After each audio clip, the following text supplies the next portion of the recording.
Hi friends, my self doctor Shashi Boricha आपका मेरे channel पे बहुत बहुत स्वागत करती हूँ।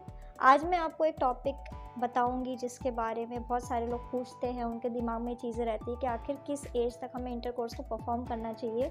हमारी एज 45, 50, 55 हो चुकी है तो क्या हम कर सकते हैं क्या, या फिर हमें करना बंद कर देना चाहिए। हमारे साथ वाले लोगों ने बंद कर दिया है, तो मैं आज आपको इसी के बारे में बताऊंगी। लेकिन उससे पहले आप प्लीज़ मेरे चैनल को सब्सक्राइब कर लीजिए और जो बेल आइकन है उसे प्रेस कर लीजिए ताकि आपको मेरे आने वाली वीडियोस नोटिफिकेशन मिलता रहे। तो चलिए स्टार्ट करते हैं। सबसे पहले बहुत सारे लोगों के दिमाग में एक क्वेश्चन होता है कि हमारी एज बढ़ती ही जा रही है, 40, 50 ईयर के हो गए तो क्या हम इंटरकोर्स परफॉर्म कर सकते हैं क्या, अगर हम नहीं करेंगे तो क्या क्या चेंजेस होगा, करेंगे तो क्या प्रॉब्लम होगी, क्या बॉडी में चेंजेस आएंगे। तो मैं इसके बारे में आज आपको बता देती हूँ कि सबसे पहले अगर आप इंटरकोर्स को परफॉर्म करते हैं तो वो आपके लिए एक्चुअली में बहुत अच्छी बात है और उसका एज से कुछ खास रिलेशन नहीं है।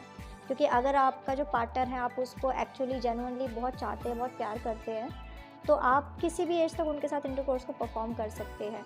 तो इसमें भी दो है कि मेल या फीमेल। तो मैं सबसे पहले आपको मेल के बारे में बता देती हूँ कि जो मेल की बॉडी है वो किस हिसाब से सेक्सुअली डेवलप होती है, किस हिसाब से उनका माइंडसेट बनता है। तो मेल्स की जो बॉडी है उसमें 13-14 ईयर में प्यूबर्टी स्टार्ट हो जाता है। तो जब भी मेल्स को प्यूबर्टी होती है तो उनमें कई सारे बॉडी में चेंजेस होते हैं, जैसे कि उनको सेक्सुअल थॉट्स आना, मेल की बॉडी में उनका जो जेनाइटल एरिया है उसका साइज़ बढ़ता है, जैसे कि पीनिस हो गया, टेस्टिस हो गए, तो इस टाइप के उनमें चेंजेस होते हैं।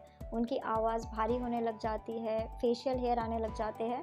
तो इस टाइप के मेल्स में फिजिकल सिम्टम आते हैं। साथ ही साथ उनका जो सेक्सुअल थॉट है वो बढ़ने लग जाता है। फिर धीरे धीरे उनकी गर्लफ्रेंड बनती है, उनकी शादी होती है, बहुत ज़्यादा वो इंटरकोर्स को परफॉर्म करते हैं। लेकिन फिर एक पर्टिकुलर एज आ जाती है, जैसे कि 40 हो गई, 45 हो गई, उस टाइम बहुत ज़्यादा रिस्पॉन्सिबिलिटी होती है, बच्चे बड़े हो रहे हैं, तो पर्सन को बहुत सारा टेंशन होने लग जाता है। तो उस टाइम में उनका जो सेक्सुअल माइंड है, तो उस टाइम में उनकी बॉडी के जो डिज़ायर्स है वो काफ़ी ज़्यादा दबने लग जाते हैं, या फिर उनके जो फीमेल पार्टनर है वो भी उनके साथ परफॉर्म नहीं करना चाहती उस टाइम। तो उनके दिमाग में काफ़ी सारा टेंशन, स्ट्रेस होने लग जाता है कि अब हमें क्या करना चाहिए, क्योंकि उनके साथ वाले जो लोग हैं वो भी इंटरकोर्स को परफॉर्म करना बंद कर देते हैं, तो वो उससे भी खुल के इस बारे में बात नहीं कर पाते हैं।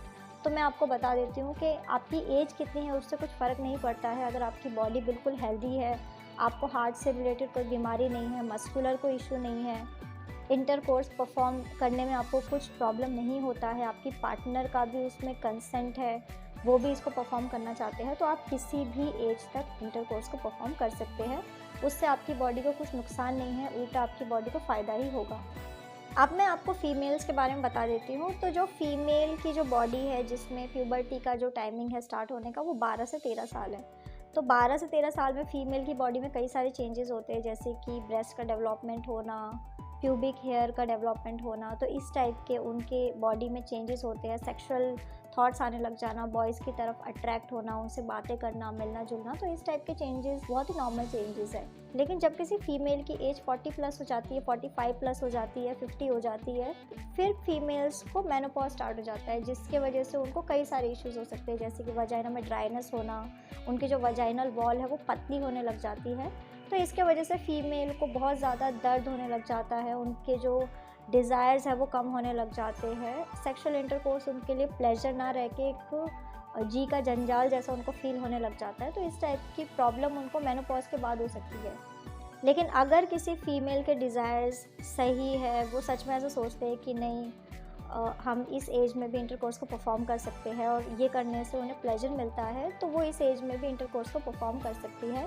एज का सेक्सुअल इंटरकोर्स से कोई लेना देना नहीं है। ऐसा कुछ भी नहीं है कि आपकी एज बढ़ गई है तो आप इसको परफॉर्म नहीं कर सकते हैं। अगर यंग लोग इसको परफॉर्म कर सकते हैं तो आपकी एज बढ़ने के बाद भी आप इसको परफॉर्म कर सकते हैं। आपको इंटरकोर्स से आपका जो स्ट्रेस है वो कम होने लग जाता है और बॉडी का ये एक तरीके का एक्सरसाइज है जिससे उनका माइंड भी फ्रेश रहता है और बॉडी हेल्दी भी रहती है। सो फ्रेंड्स, ये था कि आपकी बढ़ती उम्र के बाद भी क्या आपको इंटरकोर्स परफॉर्म करना चाहिए, ये अच्छा है या नहीं है। तो मैंने आपको बताया कि ये बिल्कुल हेल्दी है, इसमें कोई इशू नहीं है। अगर आपके पार्टनर आपको अलाउ करते हैं, आपकी बॉडी में कोई ऐसी बीमारी नहीं है जिससे आपको प्रॉब्लम हो, तो आपको इसे परफॉर्म करना चाहिए। तो अगर आप किसी भी कंडीशन के लिए मुझसे कंसल्ट करना चाहते हैं तो आप मुझे मेरे व्हाट्सएप नंबर पे मैसेज कर सकते हैं, मैं आपको रिप्लाई करूँगी।